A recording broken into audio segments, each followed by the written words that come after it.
say, kids? What time is it?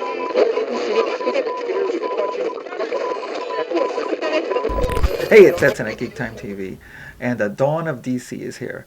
This is just another one of those endless reboots that DC does, and Marvel does this too. Every couple years they reboot their comics, start up at number one again in the hopes that there's a sales spike because they're hoping people say, "Hey, it's issue number one, let's buy it."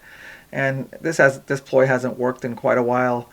Because comic book readers already know that this is happening, and that they know very well that just because an issue goes back to number one, it doesn't mean anything anymore, because it's done so many times. Plus, all the politics that DC and Marvel have injected into the comics. So I don't think there's going to be a big sales spike in this, but they're going to keep doing this.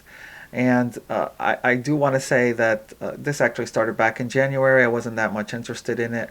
But I do want to say that the very first thing that they decided was that they would put Clark Kent front and center. That was a good decision.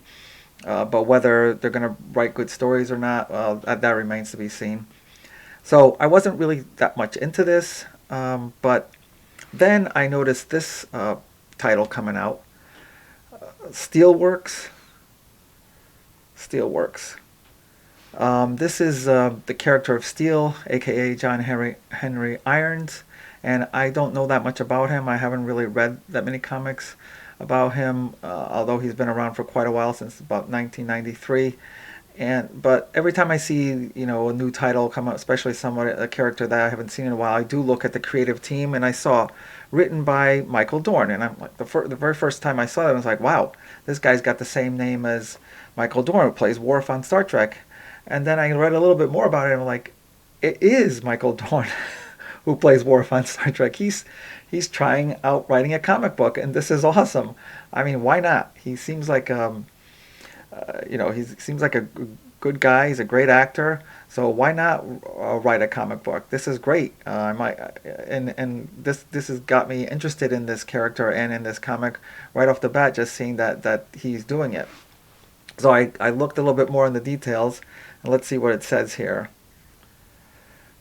Michael Dorn, legendary actor and voice of Steel in the classic Superman, the animated series, will be writing the not-to-be-missed Steelworks with art by Sam Basri, debuting on June 6th.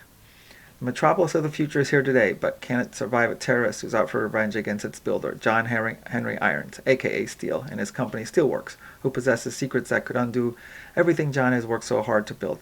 So this makes sense. Now, Michael Dorn has a link, I didn't even realize, is linked to this character, playing his voice in the Superman, the animated series. And it's nice to see an actor actually be interested in the character that he plays. So very well that he could just bring some very interesting ideas into this.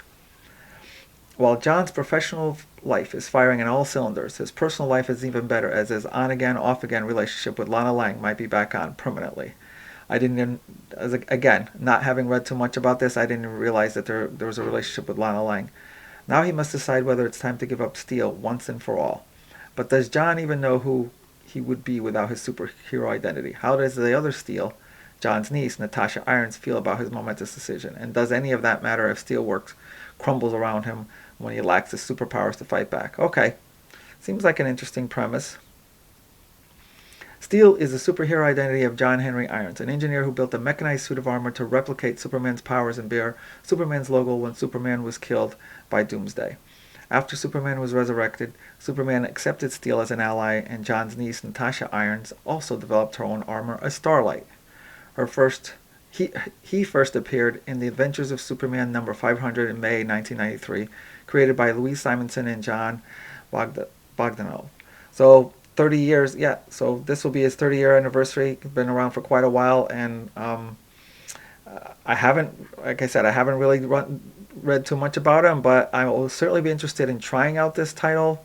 I want to see where Michael Dorn goes, what direction he goes in, and whether it's something interesting. Certainly very intriguing that he's going to be writing this, and I'm actually looking forward to this. Let me know what you think in the comments about Worf, comic book writer. And that's it for me. Thank you for watching, and I'll talk to you soon. If you enjoyed this video, please give us a thumbs up below. Also, please subscribe to GeekTime TV. It really helps us grow the channel. And make sure you hit that bell icon in order to receive notifications every time we drop new content here. You can also check us out on social media on Twitter, Facebook, and Instagram at GeekTimeNet. Thanks again for watching. We will see you soon. Say, kids, what time is that?